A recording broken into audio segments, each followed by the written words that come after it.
Assalamualaikum warahmatullahi wabarakatuh. Halo anak-anak, tetap semangat belajar supaya menjadi anak yang pintar.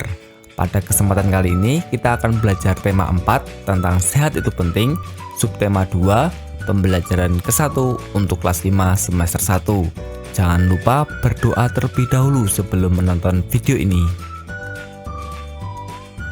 Materi yang akan kita pelajari pada pembelajaran ke-1 ini yaitu materi Bahasa Indonesia KD 3.6 tentang membuat pantun dan materi IPA KD 3.4 tentang gangguan pada sistem peredaran darah manusia.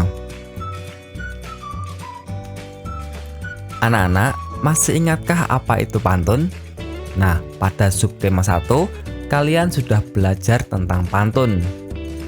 Nah, dapatkah kamu sekarang membuat sebaik pantun yang indah? Sebelum membuat pantun, tentukan dahulu topik dan jenis pantun yang akan kamu buat. Nah, supaya dapat membuat pantun dengan benar, kamu harus ingat bahwa baris pertama dan kedua pantun saling berhubungan membentuk sampiran. Sedangkan baris ketiga dan keempat pantun saling berhubungan membentuk isi.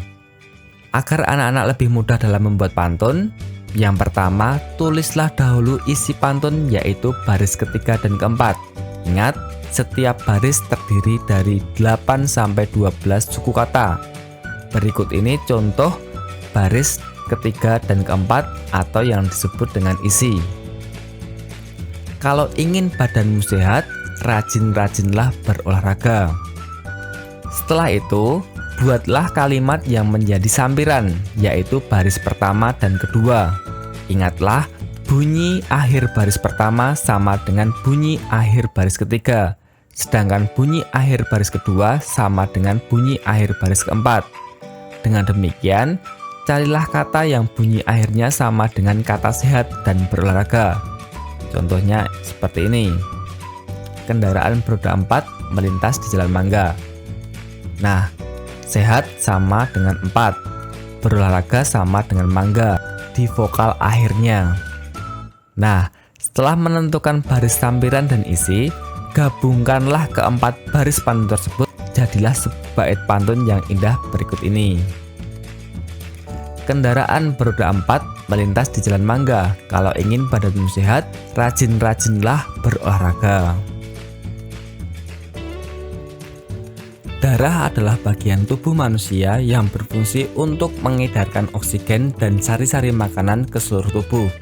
Darah merupakan komponen penting di dalam tubuh yang mempengaruhi semua kinerja organ tubuh. Oleh karena itu, organ peredaran darah seperti jantung dan pembuluh darah hendaknya dijaga kesehatannya. Nah, anak-anak, penyebab terjadinya gangguan pada organ peredaran darah manusia yang pertama, konsumsi makanan mengandung lemak atau gula secara berlebihan. Yang kedua, kurang berolahraga. Yang ketiga, adanya faktor keturunan. Yang keempat, adanya virus yang menyerang sistem peredaran darah. Yang kelima, kebiasaan merokok. Itulah yang menyebabkan terjadinya gangguan pada organ peredaran darah manusia. Berikut ini beberapa contoh gangguan organ peredaran darah manusia. Yang pertama ada anemia. Anemia adalah penyakit kekurangan sel darah merah yang dapat disebabkan oleh luka yang mengeluarkan banyak darah atau kekurangan zat besi. Yang kedua ada leukemia. Leukemia adalah penyakit yang disebabkan oleh produksi sel darah putih yang berlebihan. Yang ketiga ada hemofilia. Hemofilia adalah gangguan pada sistem pembekuan darah sehingga menyebabkan darah sukar membeku. Yang keempat hipertensi. Hipertensi adalah penyakit yang disebabkan naiknya tekanan darah yang diakibatkan penyempitan pembuluh darah. Yang kelima hipotensi. Hipotensi adalah gangguan yang disebabkan terjadinya penurunan tekanan darah. Yang keenam, ambeien. Ambeien adalah penyakit yang disebabkan pelebaran pembuluh darah pada anus. Yang ketujuh ada arteriosklerosis. Arteriosklerosis adalah penyakit akibat adanya kolesterol dan endapan kapur dalam pembuluh darah sehingga pembuluh darah mengeras. Yang kedelapan, stroke. stroke disebabkan pecahnya pembuluh darah di otak. Yang kesembilan ada jantung koroner.